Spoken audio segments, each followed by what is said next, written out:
Magandang araw to our YouTube viewers from all over the world. Welcome to another episode of Mrs. Galang's Kitchen. Baking ulit po tayo. Like we said in the last episode, we will have two versions of banana cake. So this is the second version. Anong difference nito, Nay? Dun sa... Siyempre, buttery. May butter. May butter siya and... At saka, konti ang kanyang saging. So, hindi siya ganun kasiksik. Less dense. Lighter. Medyo light ng konti. So this is more cake. Of course, it is more expensive. Kaya sabi ko sa'yo, panregalo na talaga ito. Medyo special, ano? Yeah, medyo special. So, tsaka yung texture nito is more on the Cake side. Cake side. Yung nauna, medyo parang pudding na siksik. Ngayon ang gusto ko kasi. Sarap. Pareho pong masarap, no? Pero this is another way. We can show you na yung isang recipe can have so many versions, no? Yes. Okay, so Marami po. Meron pa nga, kaya lang, dalawa na lang muna i-demo namin. ito muna. Banana cake pa lang yan, ha? Marami pa po. Okay. So, huwag po kayo nga alis. Magbabalik po kami.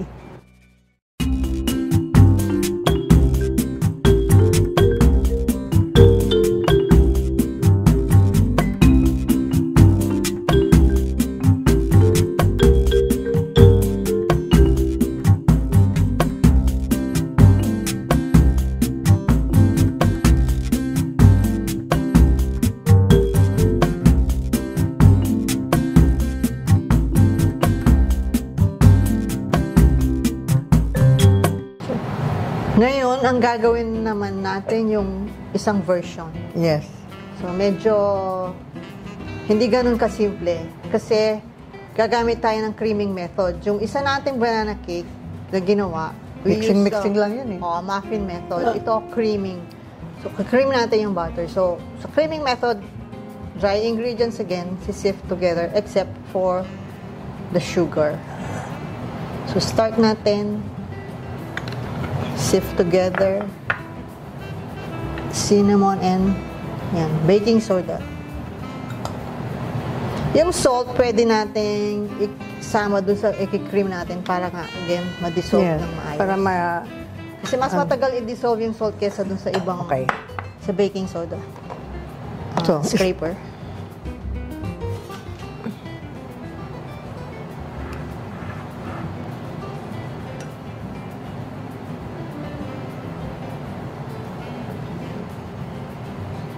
Para lang to make sure walang lumps at saka talagang well distributed yung ibang yung ingredients. Lalo na yung natin, leavener. Cinnamon pa. Diyan maganda yung may cinnamon dahil nakikita yung kulay eh. Kung talagang even na. So, pag sasama natin salt dito, medyo magaspang siya. Hindi siya humahalo ng maayos. Kasi naiiwan siya sa sifter.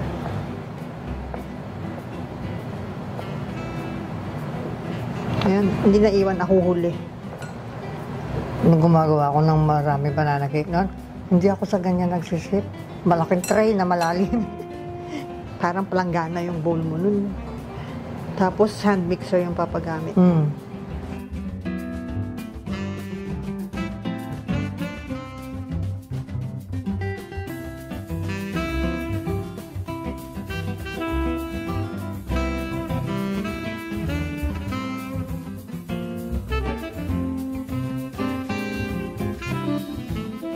So, ayan. Titignan ko yung cinnamon kung well mixed na. Kung pantay na yung color. So, yun yung guide natin. Okay. So, set aside. Magka-cream tayo ngayon ng butter. So, cream na natin yung butter.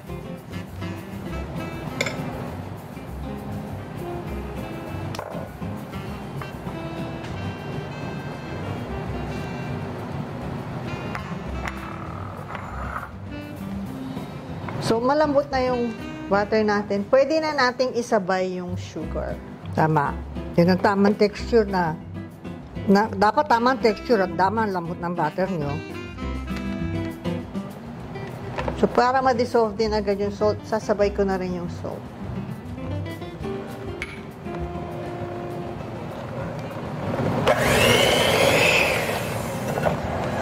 Lumilipad. Dali. Sama natin ito. Sayang. Okay.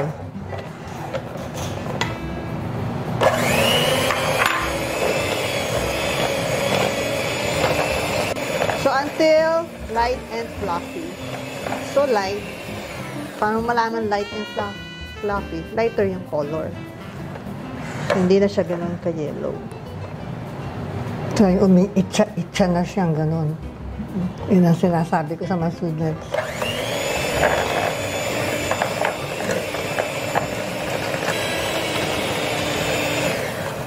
Okay? Ayan o. Mas light na. Tsaka yun na nga. Meron na doon sa sides. Nakita nyo meron ng tumalsik-talsik. So, we will add the eggs one at a time.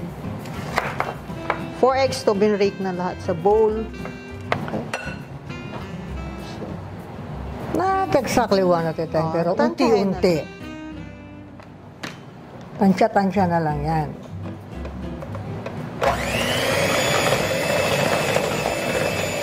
Tapos, mix until well blended. Wala na kayong makikita nung liquid tapos butter. Isa, homogeneous na yung ating mixture.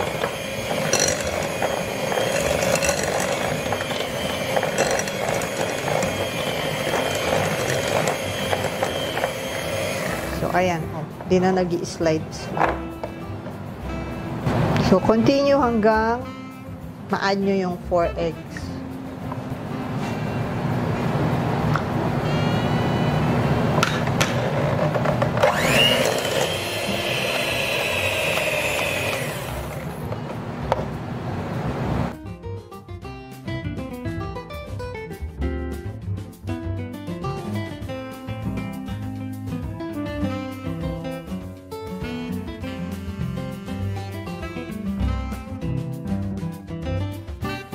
Yan, naging 3 additions lang siya.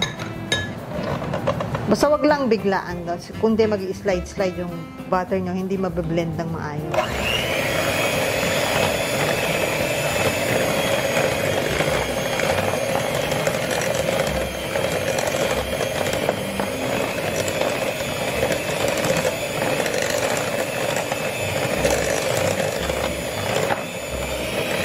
Ayan, nag-i-slide pa, nag-i-slide pa.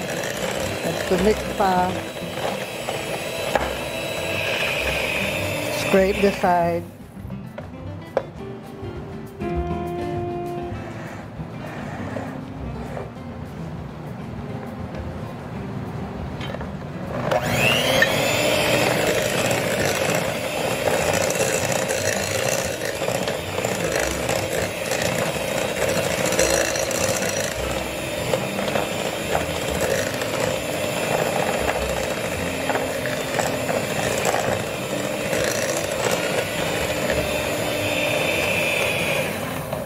Ayan. Sa cooking, pwede pong tansya-tansya lang ang ginagawa nyo. Pero sa baking, kailangan you know kung ano mangyayari pag gano'n ang ginawa mo, ano hindi mo dapat gawin. Kung hindi, kutsinta ang labas ng gagawin ng cake.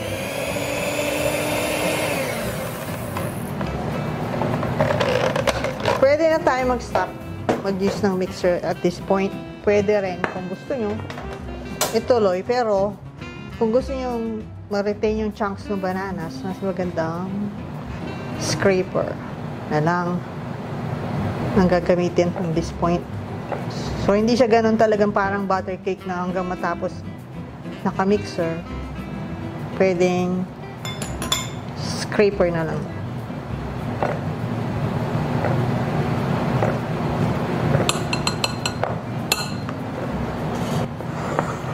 So, usually, pag creaming method, this alternate yung liquid and dry. Pero dito, pwedeng lagay muna natin lahat yung dry.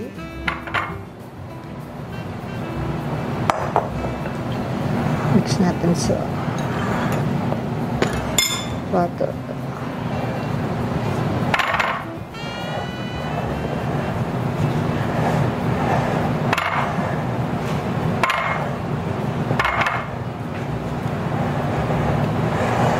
So, coat natin yung flour sa butter natin, mixture.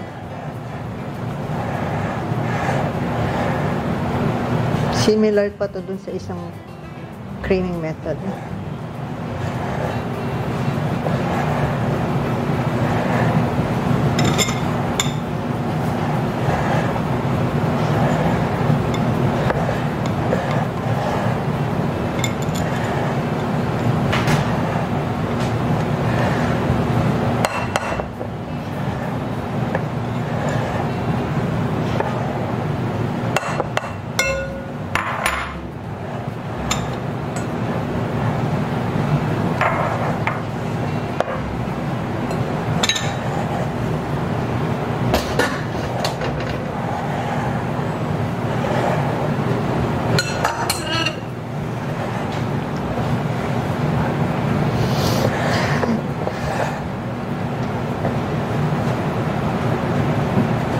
Mas maganda naman talagang kung maliit lang ang recipe, ganyan lang ang gagawin mo eh.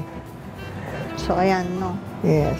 Now, we will add the wet ingredients. Pero, blend muna natin sila. Okay. So, this is sour cream. So, may butter na, may sour cream. Kaya ang ano niyan eh, Ang pag sarap nito. kinain mo, ang sarap. So, yung bananas dito, hindi kasing dami nung sa isa nating recipe kasi ayaw natin matabunan yung lasa nung You don't want to cover oo, the butter. flavor of the butter and the sour cream na magiging malinam Sayang na, naman. oo, malinam namang labas niyan.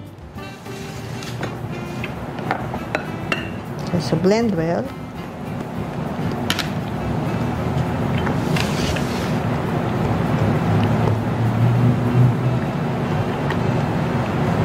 Kailangan pag pinangregalo mo yan, nakabox na maganda. Tapos may ribbon pa. Kasi Pero dati- mukha pa rin pwedeng kainin. Oo, pero special type of ano yan. Banana cake.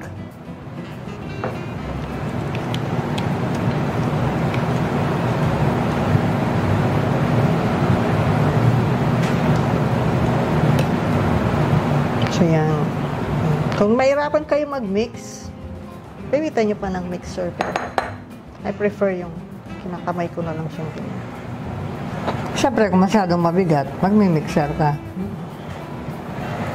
Pero i-blend mo muna sa ano para konti lang ang time na gagamitan mo siya ng mixer. Mas maganda yung ganyan.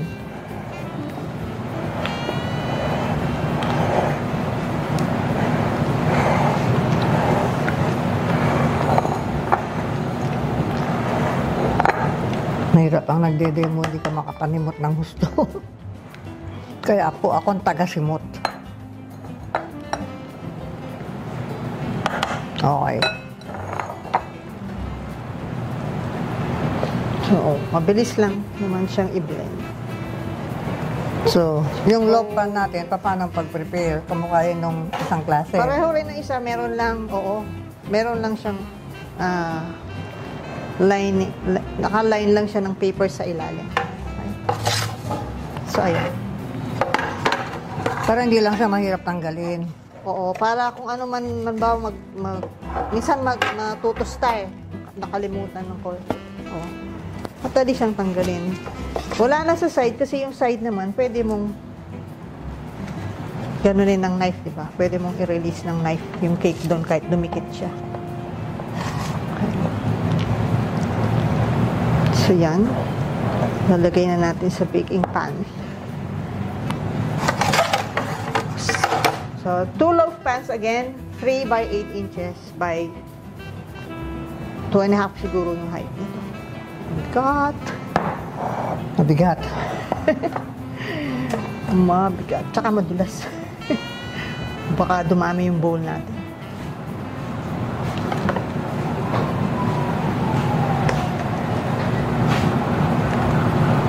Kasing tanda mo yung bowl na yan.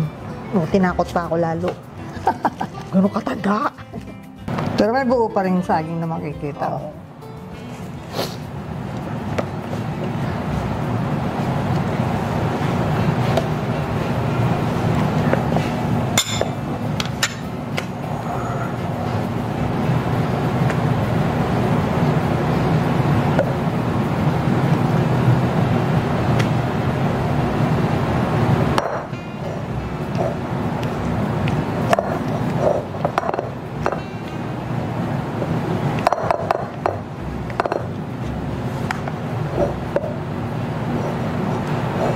Yung isang script.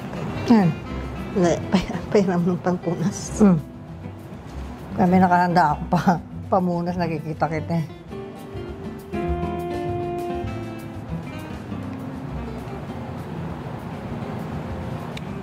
Para po hindi parang may nasusunog na natututong sa oven niyo pag nagbe-bake kayo, you wipe the bottom of your pans.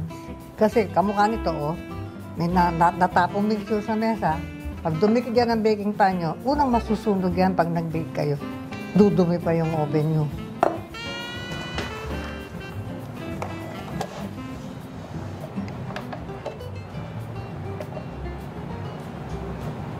Pare-pare ba naman ang timbang niya? Ng mga lata? Halos pareho. Kasi kailangan pareho ang timbang ng lata.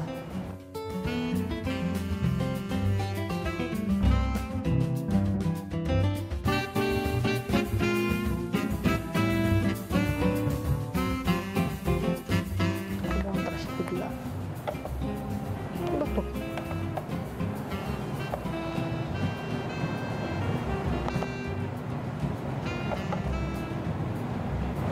Okay. Niloloko ko. Okay na? So, siguraduhin natin walang air pocket sa loob. Walang ba? Bula-bula.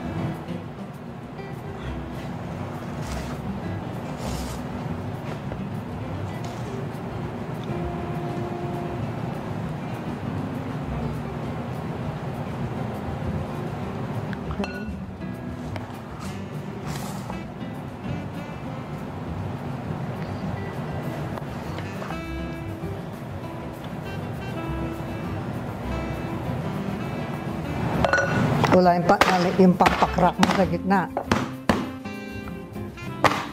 Okay. Salang na natin again. 350 degrees for Ilang minutes? 50 minutes to 1 hour. Okay. Nakapreheat na yung oven mo, ah. Yes. Okay.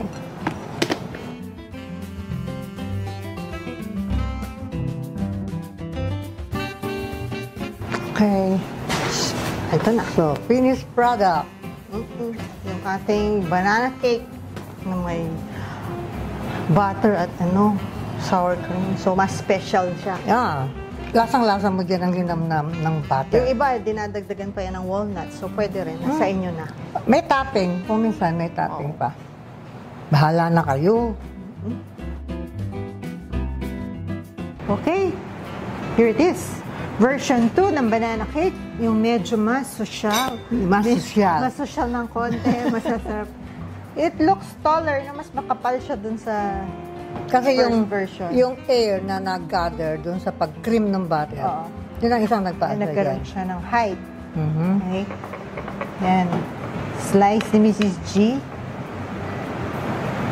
Sa hindi pa po nakakaalam, may isa pa pong version ng banana cake. In case this is the first video that you saw, look, it's, I hope you see it there. Ayan. Mas hindi siya dense. Mas hindi siya dense dun sa nauna. Ngayon, Okay. kakainin ko na naman. Kung napapansin niyo, kain ako ng kain ng banana cake. Ayan, mas malambot siya.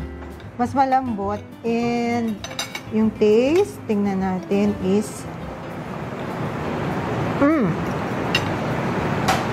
mas masarap po. At hindi matamis. Hindi matamis. May butter to, remember, and meron siyang yung cream, no? Yung Sour cream. sour cream. So you can imagine, this, yun nga, like I said, medyo mas social ang kanyang lasa. kesa dun sa isa. Pero pareho pong masarap, pero magkaiba po ang texture. This was yung creaming method ang ginamit. Sabi nga ni Mrs. G, so meron air na pasok, naka-incorporate. So it is mas Lighter.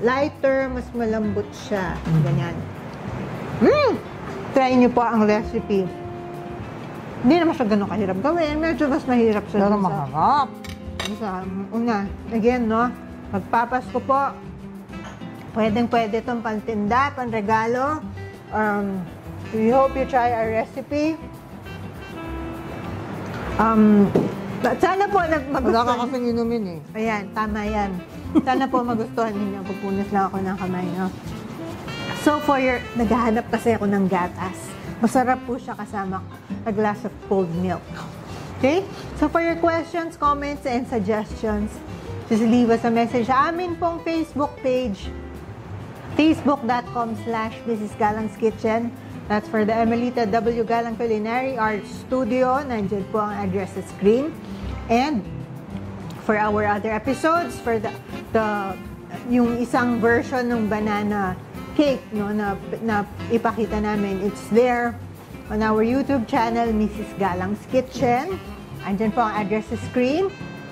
If you like what you saw today and you're not yet our subscriber, please click on subscribe and tap on the bell so you can receive updates for every time we upload new videos, no? We try to upload new recipes not as often as the others, pero hanggat kaya po namin, no? These are tried and tested recipes, kaya it takes time for us para makapag-upload ng bagong videos, no? And then, but we assure you, they are worth the wait, no? And then for our Instagram account, Galang Culinary Arts, nagpo-post din po kami ng updates doon. Our classes, our new videos, they're all there. So you can keep yourself posted and updated sa amin po mga activities. Okay? So hanggang sa susunod po, malapit na po ang Pasko. We hope you learn new things from our videos. Mapapakinabangan nyo, pang regalo, pang negosyo. Okay? Panghanda. Panghanda. Okay. Maraming salamat po.